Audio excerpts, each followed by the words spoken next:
ഈ കാസർഗോഡേക്ക് പോയാൽ അവിടെ ഒരു ഗ്രാമം മുഴുവൻ ചെണ്ടമേളത്തിന്റെ ലഹരിയിലാണ്. കുട്ടികളും പ്രായമായവരും അങ്ങനെ പ്രായഭേദമന്യേ ഒരുപാട് പേർ, അതായത് 100ഓളം പേരാണ് ഉദുമ കൊക്കാലിൽ ചെണ്ടമേളം ആസ്വദിക്കാനായി എത്തുന്നത്. അഭ്യസിക്കാൻ എത്തുന്നതാണ്. ആസ്വദിക്കാൻ മാത്രമല്ല, വെറുതെ ആസ്വദിക്കുകയല്ല, അവിടെ പഠിക്കണം അവര് പഠിക്കുന്നുണ്ട്. അങ്ങനെ കാസർഗോഡ് നിന്നുള്ള ആ മേളക്കാഴ്ചയിലേക്കാണ് നമ്മൾ പോകുന്നത്. ഈ രാത്രി നേരങ്ങളിൽ ഒരുപാട് സമയം നമ്മൾ വെറുതെ കളയാറുണ്ടല്ലേ. എന്നാൽ ഒരു നാടൊന്നാകെ ആ സമയത്ത് ചെണ്ടമേളം പഠിക്കാൻ ഇറങ്ങിയാലോ? നമുക്ക് പുറകിൽ ആ ശബ്ദം കേൾക്കുന്നുണ്ട്. നമുക്ക് ആ കിടിലൻ സ്പോട്ടിലേക്ക് ഒന്ന് പോയി നോക്കാം.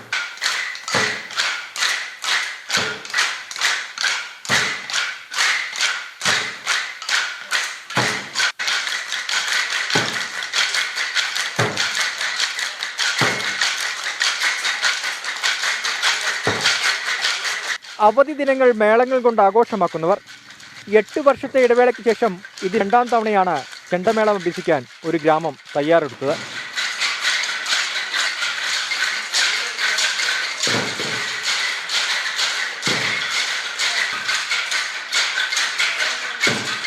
ഇത് ഇങ്ങനെ ഉണ്ട് എന്ന് അച്ഛൻ പറഞ്ഞപ്പാട് എനിക്ക് താല്പര്യം ഉണ്ടായിരുന്നു. അപ്പോൾ എൻ്റെ ഫ്രണ്ടും കൂടി വന്നപ്പാട് ഞാനും താല്പര്യപ്പെട്ടിട്ട് വന്നത്. ഗണതികൈ, മേളം, ചെമ്പട, അങ്ങനെ കുറേ പഠിച്ചു.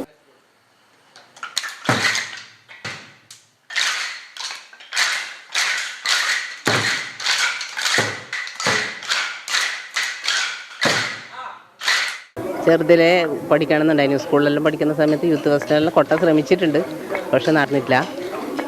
പിന്നെ ഇപ്രാവശ്യം ഇങ്ങനെ ഏട്ടനിങ്ങനെ പഠിപ്പിക്കുന്നുണ്ടെന്ന് പറയുമ്പോൾ ചോദിച്ചു, അപ്പോൾ പഠിക്കാമെന്ന് പറഞ്ഞു.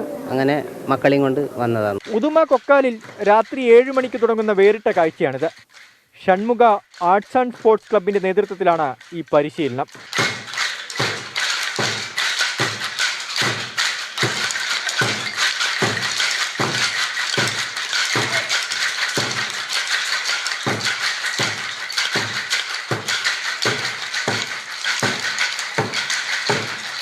എല്ലാവരും നല്ല സന്തോഷത്തിന് ഭയങ്കര താല്പര്യമില്ലായിരിക്കും.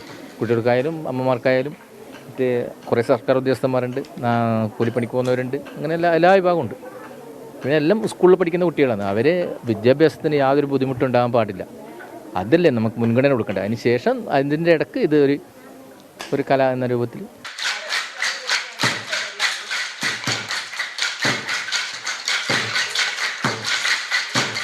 ഈ നാടിൻ്റെ ഐക്യവും ഒരുമയും കാത്തു സൂക്ഷിക്കുന്നതും പിന്നെ പ്രായഭേദമന്യേ സ്ത്രീകളും പുരുഷന്മാരും കുട്ടികളും ഒരു ഒത്തൊരുമയായിട്ടും, പിന്നെ ഇവിടെ പ്രധാനമായിട്ടൊന്ന് പറയാനുള്ളത് ഇവിടുത്തെ ചാരിറ്റിയാണ്. ഒരു 10-20 ലക്ഷത്തോളം രൂപയിലധികം ഇവിടെ ചാരിറ്റി പ്രവർത്തനങ്ങൾ നടത്തി കഴിഞ്ഞു. അതുമായി ബന്ധപ്പെട്ട് പല പരിപാടികളും ഇവിടെ ആസൂത്രണം ചെയ്യുകയും നടത്തിക്കൊണ്ടിരിക്കും, ഇപ്പം ചെയ്തുകൊണ്ടിരിക്കുന്നു. ഈ നാട് മുഴുവൻ ചെണ്ടമേളം അരങ്ങേറ്റത്തിനായി കാത്തിരിക്കുകയാണ്.